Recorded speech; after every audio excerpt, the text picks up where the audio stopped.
Block പഞ്ചായത്തിൻ്റെ president election അഴിയൂരിൽ കഴിഞ്ഞപ്പോൾ അറിയാതെ വോട്ടൊന്ന് മാറിപ്പോയ LDFിലെ തന്നെ ഒരു പാർട്ടി അംഗത്തിൻ്റെ വീട് തല്ലി തകർത്ത് അവിടെ സ്റ്റീൽ ബോംബ് കൊണ്ടുവച്ച കേസിൽ എത്ര പ്രതികളെ പിണറായി വിജയന്റെ പോലീസ് അറസ്റ്റ് ചെയ്തു?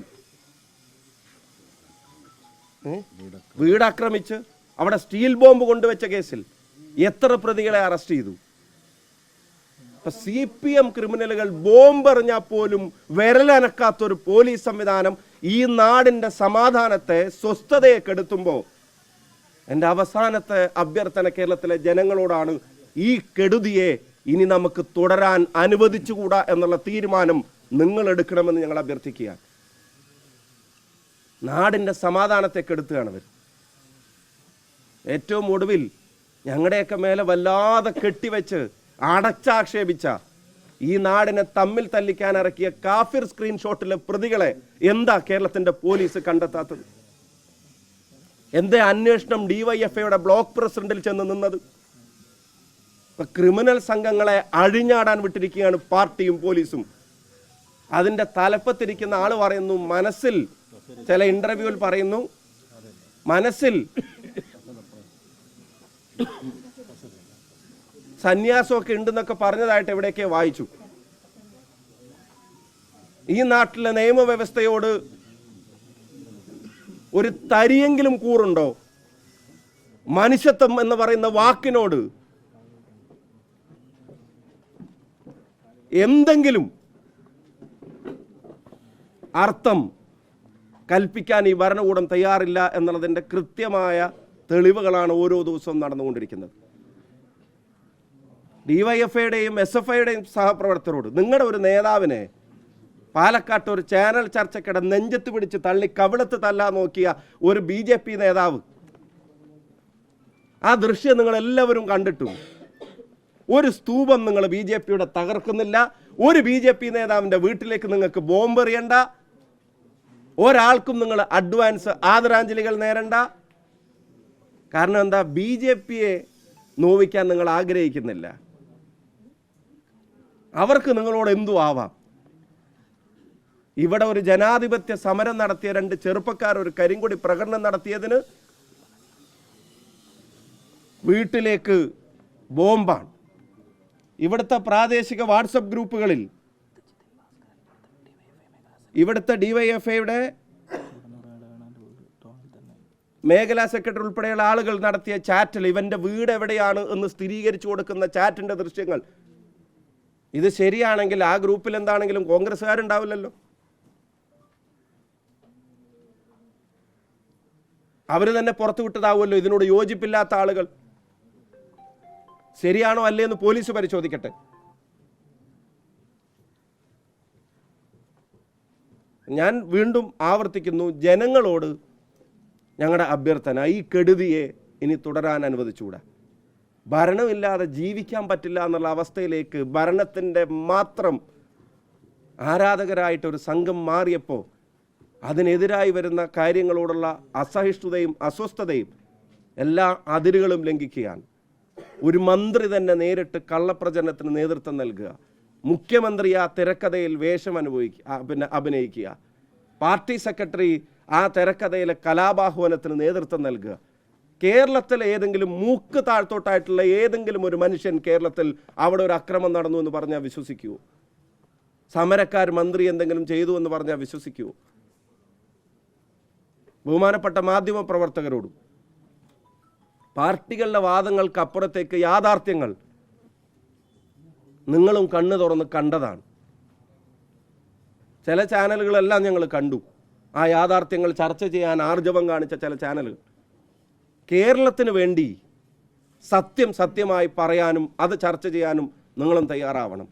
ഇതിനെന്തെങ്കിലും ന്യായീകരണമുണ്ടോ? ആ ബോംബ് സ്ഫോടനത്തിൻ്റെ ശേഷി നിങ്ങൾ കണ്ടതാണ്. ആ കട്ടിൽ ജനലോട് ചേർത്ത് കിടന്നുറങ്ങുന്ന ഒരു കുടുംബത്തിന് എന്ത് സംഭവിക്കുമായിരുന്നു എന്നുള്ളത് നിങ്ങൾക്ക് ആലോചിക്കാം. ആദ്യത്തെ ബോംബ് ഞാൻ മനസ്സിലാക്കിയത് CCTV ഇങ്ങനെ നോക്കിയിട്ടാണ് എറിഞ്ഞിരിക്കുന്നത്.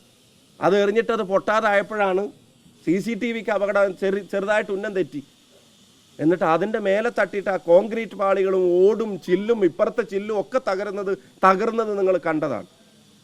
ഈ കാടത്തം കേരളീയ പൊതുസമൂഹം ചോദ്യം ചെയ്യണം എന്ന് അഭ്യർത്ഥിക്കുന്നു. ഇതിൽ ഇനി ഇതുവരെയുള്ള ബോംബ് കേസിനെ പോലെ തന്നെയാണ് പോലീസ് ഇതിനെയും ട്രീറ്റ് ചെയ്യുന്നതെങ്കിൽ ഞങ്ങൾ ഉറപ്പിച്ചു പറയുന്നു, ഇത് തന്നെയാണ് പോലീസിന്റെ രീതിയെങ്കിൽ 2 കാര്യം ഞങ്ങൾ ഉറപ്പിച്ചു പറയുന്നു. ഒന്ന്, സമരങ്ങളുടെ വേലിയേറ്റം ഉണ്ടാകും, അത് പറയാതിരിക്കാൻ കഴിയില്ല, ആരെയും ഭയപ്പെടാൻ ഉദ്ദേശിക്കുന്നില്ല. 2, കേരളത്തിലെ ജനങ്ങൾ ഒരു തീരുമാനമെടുത്താൽ, ഐക്യ ജനാധിപത്യ മുന്നണിയുടെ ഗവൺമെന്റ് വന്നാൽ ബോംബെറിയവന് കൂട്ടുനിൽക്കുന്നവൻ അതിൽ നടപടി ഉണ്ടായിട്ട്, ഞാൻ മണിയൂർ കേസിലെ പോലീസിനോട് അന്വേഷിച്ചപ്പോൾ സാറേ ഞങ്ങൾക്ക് കൃത്യമായ ലീഡ് കിട്ടിയിട്ടുണ്ട്, ഉടനെ അറസ്റ്റ് ഉണ്ടാവുമെന്ന് നേരിട്ട് എന്നോട് പറഞ്ഞ പോലീസ് ഉദ്യോഗസ്ഥരുണ്ട്. അപ്പോൾ അവർക്ക് ലീഡ് കിട്ടാഞ്ഞിട്ടല്ല, ആളെ അറിയാഞ്ഞിട്ടല്ല, എന്നിട്ടും അവരെ അറസ്റ്റ് ചെയ്ത് സംരക്ഷിക്കുന്ന കാക്കി അണിഞ്ഞവരെ സംരക്ഷിക്കാൻ നിയമപരമായ നടപടികളിൽ നിന്നും അക്കൗണ്ടബിലിറ്റിയിൽ നിന്നും, വേറെ കൊല്ലും തീർക്കും ബോംബെറി എന്ന് പറയുന്ന പാർട്ടിയോ ലൈനോ അല്ല ഞങ്ങളുടെ, നിയമപരമായ നടപടികളിൽ നിന്നും ഇതിൻ്റെ എല്ലാം അക്കൗണ്ടബിലിറ്റിയിൽ നിന്നും നിങ്ങളെ സംരക്ഷിക്കാൻ അപ്പം ആരും ഉണ്ടാവില്ല എന്ന് ആ പോലീസ് ഉദ്യോഗസ്ഥരോട് ഞങ്ങൾ പറയാൻ ആഗ്രഹിക്കുന്നു. ഇതിൽ നിങ്ങൾ എന്ത് ചെയ്യുന്നു എന്ന് ഞങ്ങൾ പ്രത്യേകം വീക്ഷിക്കാൻ തന്നെയാണ് ആഗ്രഹിക്കുന്നത്.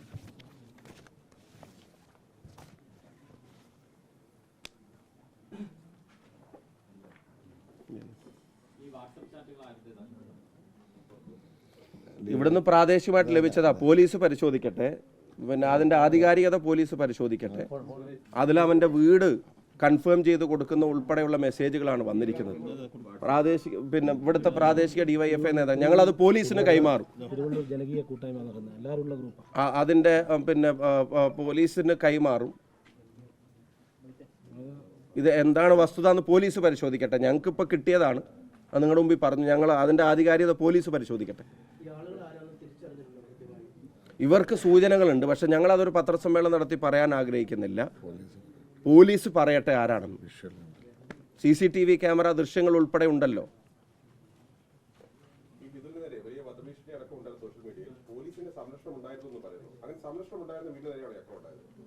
പോലീസിന്റെ സംരക്ഷണം ക്രിമിനലുകൾക്കാണ്, വിതുലിനല്ല.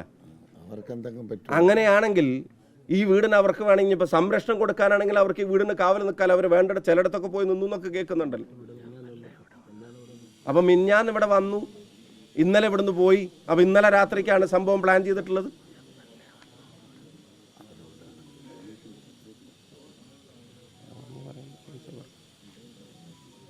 സംരക്ഷണം ക്രിമിനലുകൾക്കാണ്. ഞാൻ ഈ പറഞ്ഞ കേസ് നിങ്ങളിതൊന്ന് ഗൗരവത്തിൽ, മാധ്യമങ്ങളും ഗൗരവത്തിലെടുക്കണം. ഒറ്റപ്പെട്ടതോ ഒരു കേസോ അല്ല, നിരന്തരം ഇവിടെ ഇത് ഉണ്ടാവുക. എന്താ പോലീസ് നടപടിയെടുക്കാത്തെന്ന് ചോദ്യം കേരളീയ പൊതുസമൂഹം ചോദിക്കേണ്ടതല്ലേ, മാധ്യമങ്ങളെ ചർച്ചയാക്കേണ്ടതല്ലേ.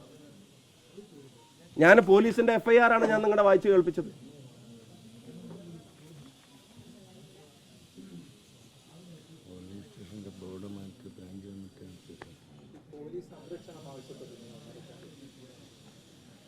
ഞങ്ങൾ എന്തിനാവശ്യപ്പെടുന്നു? ഞങ്ങൾ ജനാധിപത്യ രീതിയിൽ ഒരു സമരം ചെയ്തതല്ലേ, നിങ്ങളെല്ലാവരും കണ്ട വിഷ്വലല്ലേ.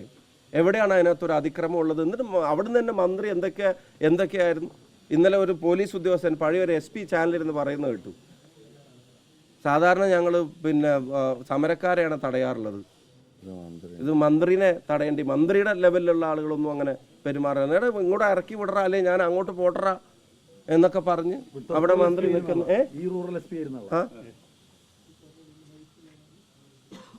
അങ്ങോട്ട് പോണു വരുന്നതൊക്കെ കണ്ട് ഞാൻ അതിനൊന്നുമില്ല.